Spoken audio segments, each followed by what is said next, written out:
So before e-cargo bikes went mainstream, they were kind of niche and almost DIY. A lot of them were good ideas, but realistically, the majority of people weren't going to be using them. There was a reason for that. They were big, weird, strange. People just weren't going to use them. They weren't practical and ready for daily life. Then the GSD came along and completely changed the category. The GSD was by no means the first family cargo bike, but it certainly put e-cargo bikes on the map. For a lot of families, this was the first bike that made them really think, maybe we could replace the car with this. So you can almost split the cargo bike journey between before and after the GSD, and it was right there at the beginning of the decade of the cargo bike. So the cargo bike story actually starts much earlier than most people think. In cities like Copenhagen and Amsterdam, people were trying to solve urban transport problems years ago. In 1976, residents of Copenhagen's famously unconventional Christiana community needed a better way to move everyday cargo. Their solution was a front-loading cargo bike capable of carrying everything from building materials and shopping to the community's youngest residents. By the early 1980s, what began as a niche local invention had become a practical family transport solution adopted across Denmark. The original thinking for cargo bikes was just practicality. And it was, how do we move children, equipment, and everything around cities without using cars? At the same time in America, another idea was emerging. Things like the extra cycle were one of the first things to create this long-tail style bicycle. So instead of using a front loader, Extracycle, for example, were modifying bikes with a little trailer on the back, which basically gave birth to the longtail mentality. It was DIY culture, people literally modifying bikes to carry more. So after the Extracycle Free Radical, companies like Surly created the Big Dummy to be able to carry these new items through cities. So despite all the innovation, cargo bikes still struggle to hit the mainstream. Like, they're all a little bit too weird, all a little bit too heavy, a little bit too clunky. And most importantly, they didn't have a decent motor. This was the one that basically solved all of those problems. And then this is its latest version, Gen 1, Gen 2, Gen 3. It's just amazing. And the thing is, like, obviously, like, just riding up here, I was on the Gen 1, you were on the Gen 3. That is still a brilliant bike. Yeah. Like, even considering its age, it is still such a nice bike to ride. It's literally 10 years old. Yeah, it doesn't feel it, but it felt it when you were on this and you were getting away from me and I had to try harder to keep up with you. So you can see what they've changed, obviously just in aesthetics, but in the usability of it, the strength of it, the power of the motor, all of that has really upscaled it into a vehicle that can genuinely replace a car. Exactly. I mean, just like belt drive, for example, that came out a few years ago, but the new Bosch Smart System with the hill start, with the, you know, like, it's so clever, and now it's connected, so it just updates and updates and updates and just stays up to date with all these cool new technological features. And you can be fully suited and booted. You don't need to be in your Lycra, you don't need to be panting. The motor's doing a huge amount of the work for you, which is one of the things that does make it a car replacement. Or not, it doesn't have to. You can turn it down, and if you want to do your exercise, you can, but that's all Bosch, you know, and Bosch I mean, they have a 2,000 person team working on e-bike. They have a 70% share across the European market. I mean, like, you don't buy a cargo bike unless it's with Bosch. And the genius thing about the GSD was how approachable they made it. And I think that's partly to do with their founder, their team captain, Josh. He had young kids at the time, and he is a great dad and really, like, you know, designed it, understood their needs, and made it like first-hand for young kids. But then it's not just for young kids, but I think the thing that made this so usable was the fact it's for young kids and shopping all together, and you can do it all together.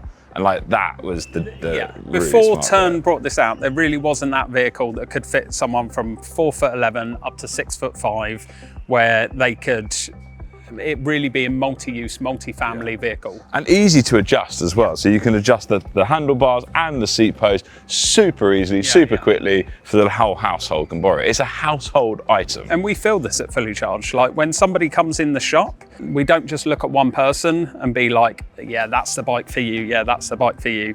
No matter the size of the person or what they're using it for, everyone can use the GSD. Yeah, exactly. It is for everyone. Yeah, and you can be a 6-month-old baby or a 16-year-old kid.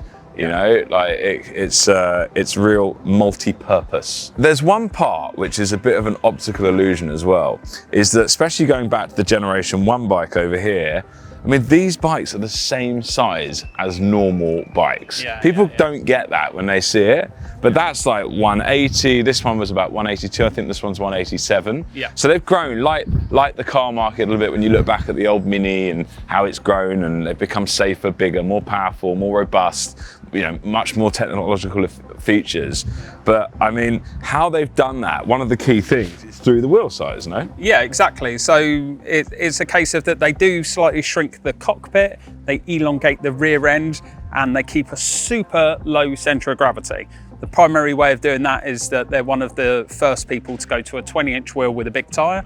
So you get a really low center of gravity, still loads of strength, but it means when you're putting the weight on the back, it doesn't feel that different to riding a normal bike. That's the thing, and when people come in and test ride it, that's where the confidence booster is. It's that low center of gravity, the 20-inch wheels, and the fact that they spent, you know, years perfecting it, and they've got those 10 years as well of actually having it on the road. But they haven't changed that, they've kept it. 20, compact, long tail. So the vertical storage sounds simple now, but at the time it was revolutionary, and people that were living in apartments could wheel them into their lifts and store them in their apartments. This was a unique selling point at the time. I think that's one of the things people are worried about. Where do I put it?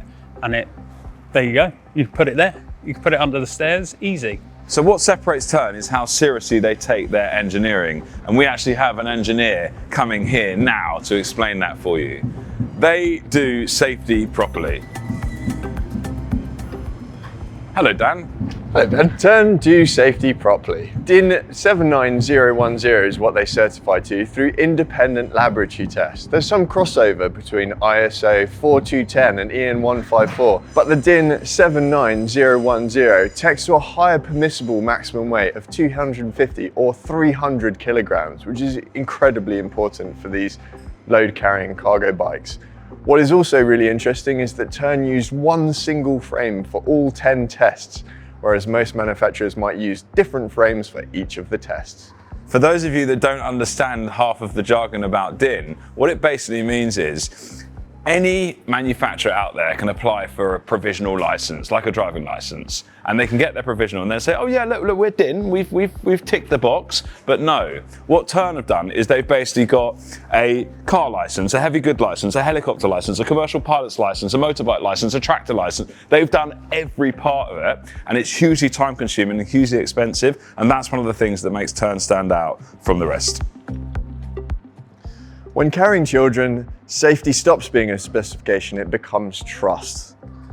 I've carried my two young daughters now for more than 2 years on a Tern GSD, and I wouldn't have it any other way. One of the biggest reasons the GSD became so successful was because Tern thought about every single barrier stopping people from using cargo bikes. We thought the GSD Gen 1 had a lot of accessory options. Then came the clubhouse, stormbox, storm shield, captain's chair, joyride bars, etc, etc. Now we're on the third generation of the GSD, there is almost 50 accessories from Tern that now fit the bike. If it wasn't for the GSD, we would not be in the position we are today.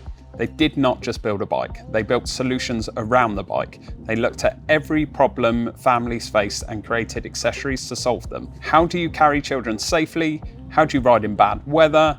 How do you carry shopping? How do you transport different age groups? How do you make the bike really work for daily life? That ecosystem thinking is what separated Tern from a lot of their competitors. The GSD stopped being just a bike and started becoming a genuine alternative to the family car. So when we first heard about the GSD going into production back in 2016, 2017, we were excited because we thought this is a different bike. This isn't just a normal e-bike, this is a different thing that actually solved real world transport solutions. And when we saw the first production prototype, that actual bike back in 2017, we knew this is exactly what the market needed for cities like London to completely transfer how families move about. Since bringing the GSD to market, we have got thousands of customers out on these bikes. And it's not just for families and the school run, it's for so much more than that. We've got carpenters, electricians, Yeah, I mean, even mechanics, but I mean, the majority use is families. But what I wanted to say was it's not just for the school run. For example, we've got loads of customers that live next door to the schools. It's really to replace a pushchair, it's to replace a car, it's to explore your city. And like, the big realization came in COVID. Like, we were selling quite a few of these before COVID, but then it went into a different hemisphere. And during COVID, obviously the city was just free to explore for cyclists. And the councils went round putting in planters and blocking off roads and stuff during the actual lockdown. And then suddenly you have the ultimate weapon to go and explore your city and get lost in your city with your family and discover amazing stuff to do, amazing places, and connect with nature. It was just suddenly realised that that is what a family e-cargo bike could do. And then along the way, we've gone really passionate into creating content, creating awareness, and really bringing these bikes to the masses. So it's not just the bike, the Tern GSD, and it's not just the fact, which is also very important, that it's paired with Bosch technology, because you wouldn't want to buy a cargo bike that isn't Bosch. It's not just a bike. It's something that can do so much more, and the accessories are what makes it such a usable product. With like the transporter front rack with your nice cooler on there. My Yeti cool box with Dom Perignon on tap. And then you've got all of the family accessories on the rear to carry 2 kids from 2 babies in baby seats all the way up to 2 young teenagers. With weather protection. With the full weather protection. And you can carry adults on the back. The GSD is one of the only bikes where you can carry up to 200 kilos. And very important, and we go into this in the video, is safely and through proper testing that hardly any other cargo bike manufacturer does. So after the success of the GSD, Tern's whole ecosystem has grown. And that's how the GSD has still remained our best-selling cargo bike amongst all of our 7 stores in the UK. And the great thing is, because Tern had such a success with the GSD, they brought out the HSD, then the Quick Haul, then the Quick Haul Long.